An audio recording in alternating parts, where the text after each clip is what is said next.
뉴스탑10이 꼽은 첫 번째 주제는 4회입니다. 박근혜, 김정은의 대리 만남. 어느 정도 눈치를 채셨죠. 청와대 정무특보인 새누리당 윤상현 의원이 북한 김영남 최고인민회의 상임위원장을 러시아 전승절 행사에서 비공식 접촉을 한 것으로 확인이 됐습니다. 윤상현 의원은 러시아 출국 전에 남북 접촉 의사를 밝히기도 했는데 자세한 얘기 먼저 목소리부터 들어보시죠.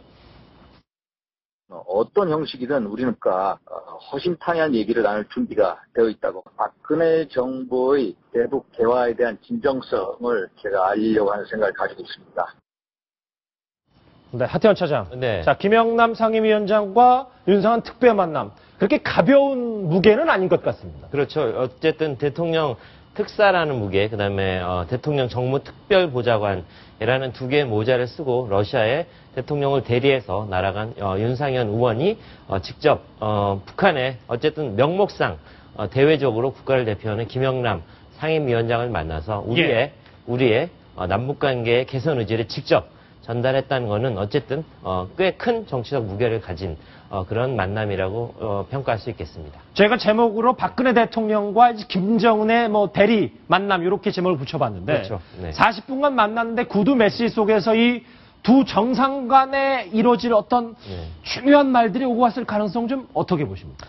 어쨌든 윤상현 특보가 어떤 러시아 현지에서 기자들을 만나서 어떤 얘기를 나눴는지를 전했습니다. 일단 40분의 만남이라고 했는데 윤상현 특보 본인은 5번을 만났다. 5번을 만났고 그때 내가 직접적으로 시간을 재지는 않았지만 40분 정도 되는 것 같은데 어쨌든 크레물린에 도착한 다음에 군사 퍼레이드에서 무명영사 묘로 가는 과정에서 이야기를 나누면서 어쨌든 박근혜 대통령 이번에 남북관계를 개선하고자 하는 의지 분명하다. 이 부분에 대해서 북한으로 돌아가면 반드시 김정은 국방위원회 제1위원장에게 이 뜻을 전해달라. 이런 뜻을 명확히 전달했다고 합니다. 예, 지금 보시면 화면에 러시아 전승절 70주년 전승절 이제 화면도 쭉 보고 계신데요. 그렇죠. 저희가 말씀하십시오. 붉은 광장인데 붉은 광장에서 무명용사 묘까지 가는 길이 한 500m에서 600m 정도 되는데요.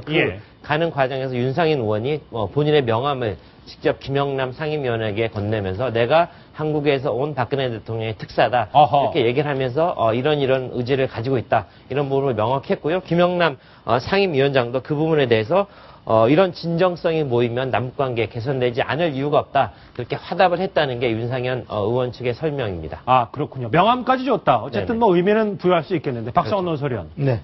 박근혜 대통령이 원래 이 남북관계를 할 때 비공식 루트를 통해서는 접촉하지 않겠다라고 항상 말해왔는데 이번에 이제 공식적으로 접촉이 확인되면서 글쎄 이 정도면 남북관계 정상회담까지는 아니더라도 전환점은 분명히 될 수 있다고 보십니까? 우선 이번에 접촉을 비공식 접촉이라고 보기는 어렵고요. 그 윤상현 특사도 대통령을 대신한 공식 대통령 특사로 간 거고 북한도 그걸 알고 왔고 김영남 최고인민회의 상임위원장은 그 국가의전 서열상으로 보면 북한의 대외적 그 수반입니다. 그렇기 때문에 그 이번에 둘 다 피차 누가 온다는 걸 서로 알고 또 김정은 위원장의 대남과 관련한 의중, 박근혜 대통령의 대북과 관련한 의중을 서로서 품고 아마도 구두 형태로라도 어떤 그 당부라든지 이런 게 있었다면 그 부분을 갖고서 어떤 접촉이 이루어진 것이기 때문에 이건 통상적인 그 이른바 얘기하는 그 밀사 접촉과는 전 차원이 다르죠.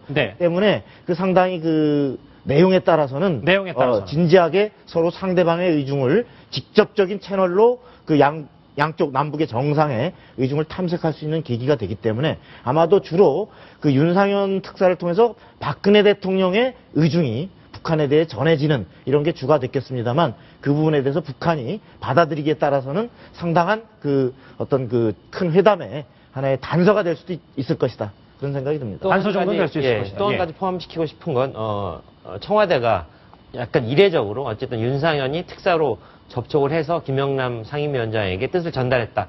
이 부분을 공식 브리핑에서 확인했습니다. 보통 이런 부분 외교관계에 있는 부분은 외교부에서 어느 정도 확인하고 넘어가는 경우가 많은데 이번에는 청와대가 직접 나서서 이 부분을 확인했다는 점 정치적 무게를 실어주는 그런 제스처라고 생각합니다.